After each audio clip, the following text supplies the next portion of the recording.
दोस्तों ये वीडियो में हम देखेंगे कि नए साल के लिए यानी असेसमेंट ईयर 2024-25 के लिए अगर आपको बिजनेसमैन के लिए ITR 4 फाइल करना है तो वो आप कैसे करोगे। जैसे पे आप स्क्रीन पे देख रहे हो हमने ऑलरेडी लॉगिन कर लिया है। लॉगिन कैसे करना है वो आपको पता होना चाहिए कि इनकम टैक्स की ये जो साइट है ई फाइलिंग पोर्टल है, इस पे जाना है, आपका पैन नंबर डालना है, जो भी पासवर्ड है वो डालना है। पासवर्ड जैसे डालोगे तो आपको ये वाला जो स्क्रीन है वो नज़र आएगा। अब यहाँ पे गौर करने वाली चीज़ ये है कि आप जब रिटर्न फाइल करोगे तो थोड़ा तरीका चेंज हुआ है। क्या चेंज हुआ है चलिए मैं बताता हूँ। जैसे मैंने ऑलरेडी फाइल नाउ का ऑप्शन यूज़ किया था, तो अभी रिज्यूम फाइलिंग का ऑप्शन मैं आपको गो थ्रू करके बताता हूँ। देखिए, यहाँ पे जब आप पर्सनल इंफॉर्मेशन में आओगे, ओके, तो बाय डिफ़ॉल्ट क्या हो गया है कि नया जो टैक्स रेजिम है वो एप्लीकेबल हो गया है। ओके, जब हम पिछले साल का रिटर्न फाइल करते थे तो उसमें ये वाला ऑप्शन नहीं था। माने अगर आप यहाँ से ये सारी चीज़ें कंफर्म करके आगे बढ़ोगे तो ये होगा कि नया टैक्स रेजिम बाय डिफ़ॉल्ट यहाँ पे ऑप्ट इन है। देखिए ये हो गया। ओके, सॉरी, नीचे जाएँगे, ये वाला ऑप्शन ये नो रहेगा। ओके, तो अगर यहाँ पे आप देखोगे नहीं तो नो रहेगा। फिर क्या होगा कि आप डिडक्शन वगैरह क्लेम करने जाओगे तो वहाँ पे डिडक्शन आप क्लेम नहीं कर पाओगे। कैसे चलिए मैं बताता हूँ। देखिए टोटल डिडक्शन वाला जो ऑप्शन है वो यूज़ करोगे आप, तो यहाँ पे देखिए 86 के अंदर ही आप डिडक्शन क्लेम कर सकते हो। ओके, देखिए कंटिन्यू करोगे तो 80 CCD 2 जो एप्लीकेबल है वो नए टैक्स रेजिम में इसी का आप डिडक्शन ले सकते हो, जो कंट्रीब्यूशन होता है पेंशन के लिए एनपीएस स्कीम में। जो आपका कंट्रीब्यूशन आपके एम्प्लॉयर की तरफ से किया जाता है वही आप डिडक्शन क्लेम कर पाओगे। तो अब यहाँ पे क्या है, हमें सारे डिडक्शन चाहिए, 80C भी चाहिए और कुछ और जो डिडक्शन है 80 फैमिलीज के वो भी चाहिए। तो अब क्या होगा कि ये जो बाय डिफॉल्ट हो गया है वहाँ पे ही हमें बताया गया है। देखिए हम यहाँ पे आएंगे तो यहाँ पे बताया जा रहा है, have you exercise the option under section 115 BAC close 6 of opting out of new tax regime. क्या आप नए टैक्स रेजिम्स के बाहर जाना चाहते हो, तो यहाँ पे नो बाय डिफॉल्ट रहता है।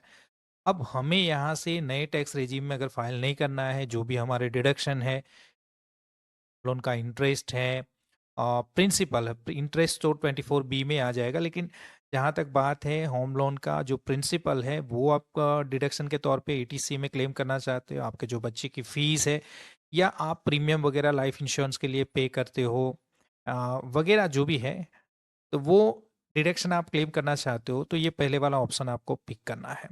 अब यहाँ पे आपको जैसे बताया गया है कि आपको फॉर्म 10IE पहले भरना पड़ेगा, उसका डेट यहाँ पे डालना है, और वो 10IE फॉर्म आपने जो भरा होगा उसका जो एक्नोलेजमेंट नंबर है वो यहाँ पे डालना पड़ेगा। तो पहले क्या करेंगे, हम 10IE फॉर्म भरेंगे। तो इसके लिए आपको सिंपली ई फाइलिंग वाला जो ऑप्शन है उसके ऊपर जाना है, इनकम टैक्स फॉर्म पे जाना है, फाइल इनकम टैक्स फॉर्म। अब जैसे आप यहाँ पे आओगे तो यहाँ पे बताया जा रहा है फॉर्म 10IE। ओके, अब यहाँ पे ये बिजनेसमैन के लिए है, जो बिजनेसमैन नहीं है उनके लिए है। और तीसरे वाला पिक करेंगे, यहाँ पे पहले वाले ऑप्शन में ही उसका जो पहला वाला ऑप्शन है फाइल नाम वाला वो पिक करेंगे। अब यहाँ पे असेसमेंट ईयर 2024-25 अपने आप रिफ्लेक्ट हो जाएगा, आपको सिंपली कंटिन्यू करना है, गेट स्टार्टेड पे क्लिक करना है। अच्छा, यहाँ पे पूछा जा रहा है do you have income under head profit and gains business profession during the assessment year, तो आपको यहाँ पे यस करना है। और रिटर्न की जो ड्यू डेट होती है वो आपको पिक करनी है। अगर आप सिंपल सा ITR 4 फाइल कर रहे हो और ऑडिट के कोई प्रोविज़न आपको एप्लीकेबल नहीं है तो पहले वाली जो डेट है वो आपको पिक करनी है। दूसरी डेट जो ऑडिट वाले केस है उनके लिए रहती है, और वैसे ही एक और केस में भी आप तीसरे वाला ऑप्शन पिक करोगे, लेकिन ज़्यादातर केसेस में आपकी ऑडिट नहीं होती है तो पहले वाला ऑप्शन आपको पिक करना है और कंटिन्यू पे क्लिक करना है। अब ये कंफर्मेशन के लिए पूछेगा तो आपको सिंपली यस करना है। अब यहाँ पे बेसिक इन्फॉर्मेशन में सारी कुछ चीज़ें अपने आप ही डिटेल आपको नज़र आएगी, आपको सिंपली इसे कंफर्म करते जाना है, इसे सेव करना है। एडिशनल इन्फॉर्मेशन है उसमें कुछ भी नहीं होगा। ओके, सिंपली सेव करना है इसको। तीसरा जो ऑप्शन है यहाँ पे आपको ये वाला पहला चेक बॉक्स है वो चेक बॉक्स पे क्लिक करना है। यहाँ पे डाल देना है सन ऑफ, ओके, और फादर का जो नाम है वो एंटर कर देना है।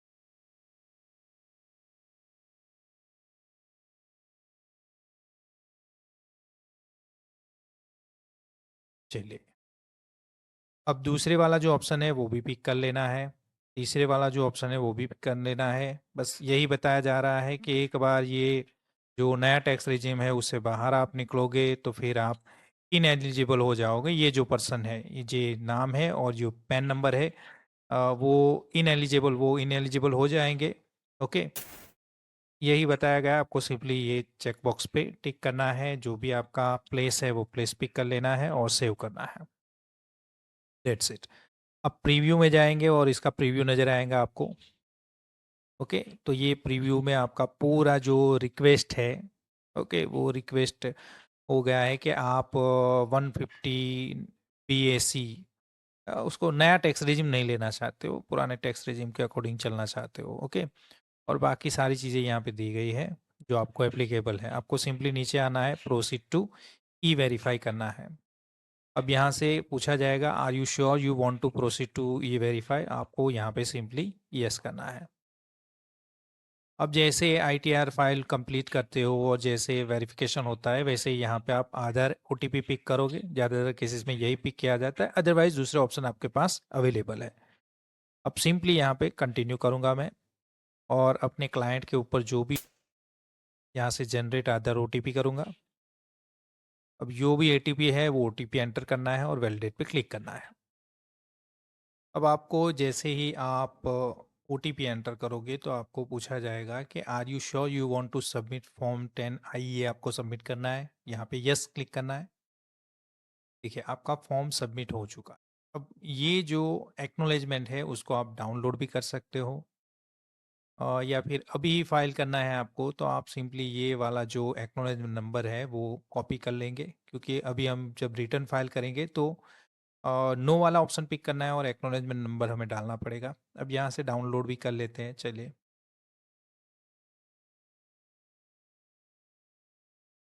ओके, तो हमने डाउनलोड भी ऑलरेडी कर लिया है। अब सिंपली फाइलिंग में जाएंगे, एक्नोलेजमेंट नंबर हमने यहाँ से ये ले लिया। ओके, अब फाइल इनकम टैक्स रिटर्न में जाएंगे, असेसमेंट ईयर हमारा पिक करेंगे, ऑनलाइन वाला मोड पिक करेंगे और कंटिन्यू पे क्लिक करना है।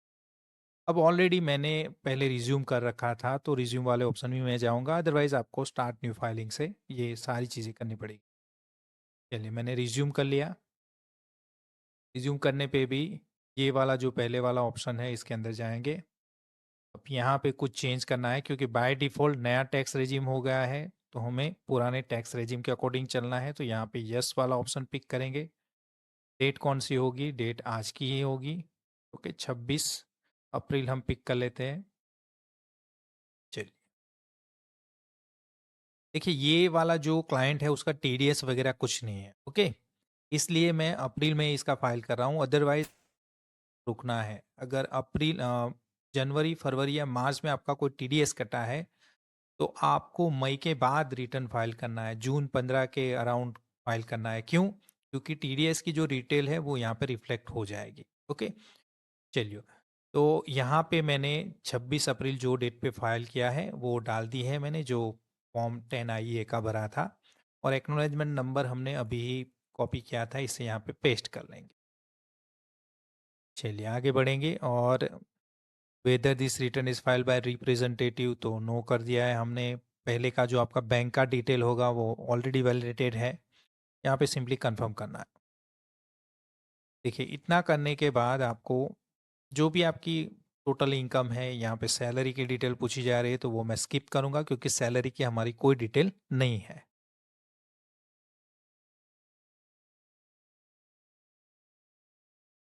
चलिए, ठीक है। सैलरी का डिटेल देख सकते हो, अगर सैलरी की डिटेल है तो डालनी है, अदरवाइज उसे छोड़ना है। अब हाउस प्रॉपर्टी की इनकम हमारी कोई नहीं है, लेकिन मेरा ये जो क्लाइंट है वो ऑलरेडी होम लोन का जो ईएमआई है वो पे करता है, और वो ईएमआई में जो इंटरेस्ट का पोर्शन है वो आप यहाँ पे हाउस प्रॉपर्टी का जो हेड है उसके अंदर से आप उसका डिडक्शन ले सकते हो according to section 24 B. Okay, तो सेल्फ ऑक्यूपाइड प्रॉपर्टी है और इंटरेस्ट जो बनता है वो इंटरेस्ट है अराउंड, जस्ट मिनट, चलिए वो इंटरेस्ट है 92,075। ओके, 92,075, 92,075। ओके, एरियर्स वगैरह वैसा कुछ भी नहीं है, सिर्फ इंटरेस्ट ही है हमारा। ओके, और सेल्फ ऑक्यूपाइड प्रॉपर्टी है, ऐड करूंगा मैं। चलिए, अब हाउस प्रॉपर्टी के हेड में हम जाएंगे तो ये माइनस में फिगर मिलेगा, माने हमारे जो भी हेड है उसमें से ये माइनस हो जाएगा, मीन्स सारे हेड्स का जो टोटल होगा इनकम का उसमें से ये माइनस हो जाएगा। ठीक है, अब यहाँ पे हमें प्रिजम्पटिव हमारी इनकम है बिजनेस की है 44 AD के अकॉर्डिंग हमने डाली है, जो भी क्लाइंट है उसकी डिटेल डाली है, बिजनेस कोड डाला है। उनका जो टर्नओवर है वो हमने 9,10,000 बताया है। और मैं चाहता हूँ कि इनका जो इनकम है वो थोड़ा मैं बढ़ाना चाहता हूँ, 6,90,000 के करीब मुझे उनका प्रॉफिट दिखाना है। 9-10 का टर्नओवर है और कैश में ही दिखाया मैंने। और 8% आप उसका प्रॉफिट, 8% या उससे ज़्यादा दिखा सकते हो, यहाँ पे मैं दिखाऊंगा 6,90,000।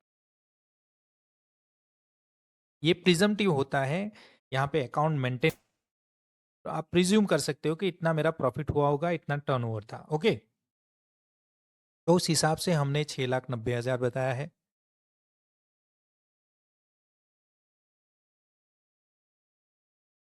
देखिए, तो ये हमारा डिडक्शन हो गया हाउस प्रॉपर्टी का, इंटरेस्ट की जो इनकम है, सॉरी इंटरेस्ट का इनकम तो नहीं बोलेंगे, लेकिन इंटरेस्ट जो हम पे करते हैं बैंक को।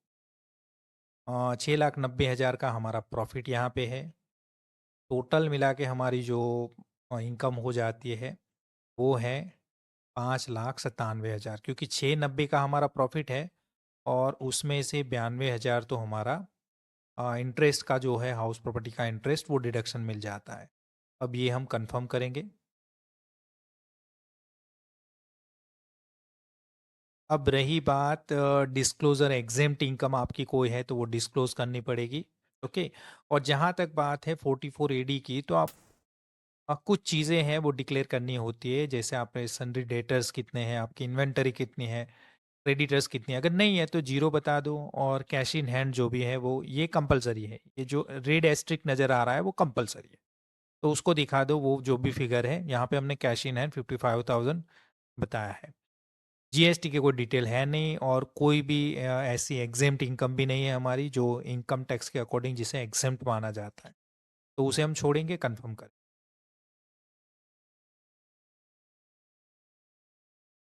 देखिए, अब टोटल डिडक्शन वाले ऑप्शन पे जाएंगे तो सारे डिडक्शन अब आप क्लेम कर पाओगे। चलिए, डोनेशन वाला डिडक्शन आप क्लेम करना चाहते हो, नो है। जीजीसी जो होता है, पॉलिटिकल पार्टी को आपने डोनेशन दिया है, तो वो भी नो है। एटीजीजी रेंट वाले केस में, अगर आप रेंट पे करते हो वो वाले केस में, तो वो भी एप्लीकेबल नहीं है। एटीयू भी हमारे लिए भी एप्लीकेबल नहीं है, क्योंकि डिसेबल पर्सन नहीं है जो फाइल कर रहा है वो।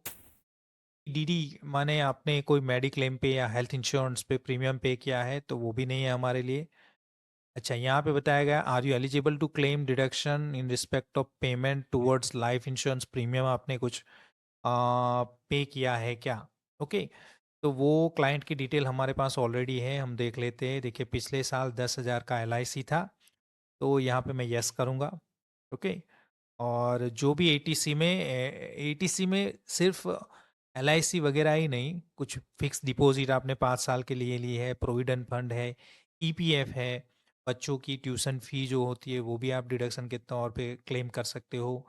इंश्योरेंस प्रीमियम वैसे ही बात कर ली हमने, कुछ पेंशन स्कीम होती है वो भी, और कई और तरह के जो डिडक्शन रहते हैं वो आप क्लेम कर सकते हो। साथ ही साथ आपका, अगर होम लोन लिया है तो उसका जो प्रिंसिपल अमाउंट है वो भी यहाँ पे क्लेम कर सकते हो।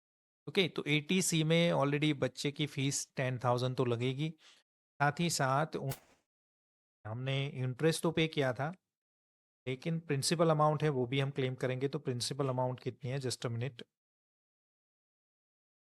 प्रिंसिपल अमाउंट है 1,01,135। ओके, 1,11,11 11,35 क्यों 1,11,000? 1,01,000 ही है, लेकिन 10,000 हमारा बच्चे का ट्यूशन फीस है, तो वो भी हमने जोड़ लिया, तो हो गया 1,11,135।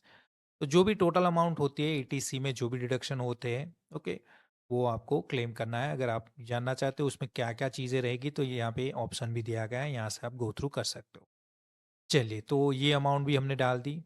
अब सीसीडी 2 में हमारा कोई डिडक्शन नहीं है, ना ही कोई मेडिक्लेम हमने ले रखा है, ना ही एजुकेशन लोन है, ना कोई हमारा बैंक का इंटरेस्ट बनता है जो एटीटीटीए में डिडक्शन मिलता है 10,000 तक, तो वो भी नो रहेगा। ओके, तो और सारी चीज़ें यहाँ पे बताई गई हैं, देखिए आप देख सकते हो कि और कोई डिडक्शन आप क्लेम करोगे क्या? यहाँ पे सिंपली मैं करूँगा नो, कोई भी डिडक्शन नहीं है। कंटिन्यू करूँगा। अब यहाँ पे 1,11,135 मुझे रिफ्लेक्ट हो रहे हैं ईटीसी में। कोई और आप क्लेम करना चाहते हो तो यहाँ से ऐड करके उसको जोड़ सकते हो। अभी सिंपली इसको मैं एक्सेप्ट करूँगा, कंफर्म करूँगा। देखिए, तो 5,97,000 जो समथिंग जो भी अमाउंट है, 5,98,000 ही कंसिडर कर लेते हैं, तो वो ग्रॉस टोटल इनकम हो गई। डिडक्शन मेरा हो गया 1,11,135। अब ये वाला जो ऑप्शन है ये कंफर्म करना पड़ेगा, टैक्स पेड वाला। अब टैक्स यहाँ पे कोई बनेगा नहीं, और साथ ही साथ टीडीएस की कोई डिटेल है नहीं हमारी, तो इसलिए यहाँ पे देखना बनता नहीं, क्योंकि मैंने ऑलरेडी एआईएस भी देख लिया, यहाँ इस वाला जो डिटेल है वो भी देख लिया, तो उनका कोई भी टीडीएस वगैरह बनता नहीं, और इसके अलावा कोई इनकम भी नहीं है, तो मैं सिंपली यहाँ पे इसको कंफर्म करूँगा। चलिए ठीक है। अब टोटल टैक्स लायबिलिटी वाला जो ऑप्शन है, देखिए टैक्स लायबिलिटी तो वैसे ही नहीं बनेगी, क्योंकि 5,97,925 हमारी ग्रॉस टोटल इनकम है, उसमें से ये डिडक्शन हम क्लेम कर लेंगे, तो ये 5 लाख के अंदर ही आ जाएगा। और 5 लाख तक की अगर आपकी नेट इनकम बनती है, ओके, नेट टैक्सेबल इनकम, तो वो वाले केस में हमें रिबेट मिल जाएगा। ओके, तो कोई टैक्स नहीं लगने वाली। टोटल टैक्स लायबिलिटी में जाएंगे, देखिए 5,97,000 में से 1,11,135 घटाएंगे, 4,86,790 हो जाता, और टैक्स हमारा बनता है उस हिसाब से 11,840, लेकिन 12,500 तक तो हमें रिबेट ही मिल, जो है हमारी 5 लाख तक की इनकम के लिए, तो वो रिबेट मिल गई हमें। तो कोई टैक्स लगने वाला है नहीं, तो बाकी कुछ चीज़ें देखने लायक है नहीं हमारे लिए, सिंपली कंफर्म करेंगे।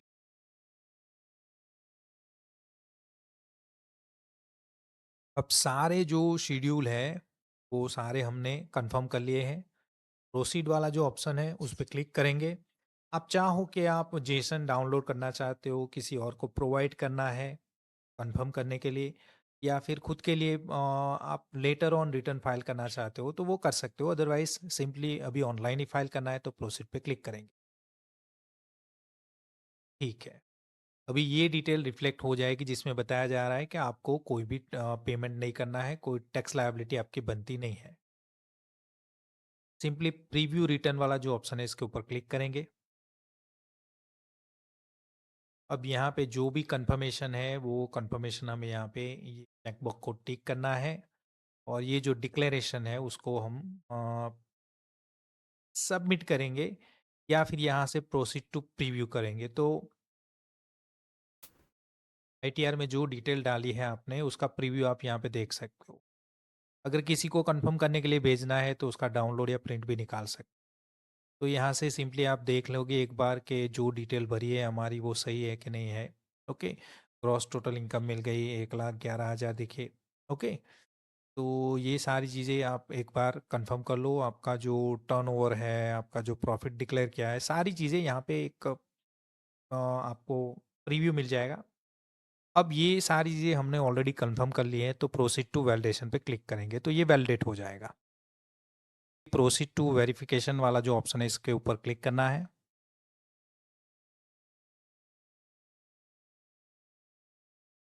हम ई वेरीफाई करना चाहेंगे अभी के लिए ही, तो ई वेरीफाई वाला पहला ऑप्शन पिक करेंगे, कंटिन्यू पे क्लिक करना है।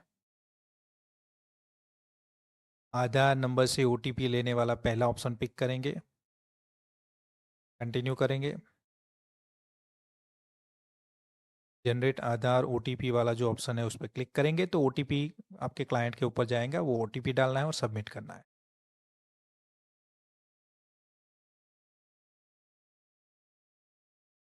एक बार ओटीपी आप डालोगे तो आपको सबमिट वाला ऑप्शन नजर आएगा, आपको सिंपली सबमिशन के लिए सबमिट करना है। ओके, आपका रिटर्न सक्सेसफुली फाइल हो चुका है और वेरीफाई भी हो चुका है। आप डैशबोर्ड पे जाके भी इसे डाउनलोड कर सकते हो, अदरवाइज यहाँ से भी रिसिप्ट को डाउनलोड कर सकते हो। तो हम यहाँ पे क्लिक करेंगे।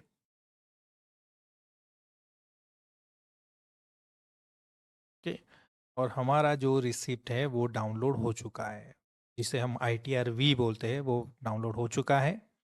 अब उसका जो कंप्यूटेशन है और बैलेंस शीट है आपको अपने हिसाब से डिज़ाइन करना है। ओके, जो डिटेल आपने भरी है उस हिसाब से। तो इस तरह से ITR-4 असेसमेंट ईयर 2024-25 के लिए आप फाइल सकते हो। आई होप कि आपको वीडियो में काफ़ी कुछ चीज़ें जानने को मिली होगी, अगर आप नया इनकम टैक्स रिटर्न फाइल करना चाहते हो बिजनेसमैन के लिए। ओके, अगर आपको वीडियो पसंद आई तो प्लीज़ वीडियो को लाइक करें, शेयर करें और चैनल को जरूर से subscribe. Thank you so much.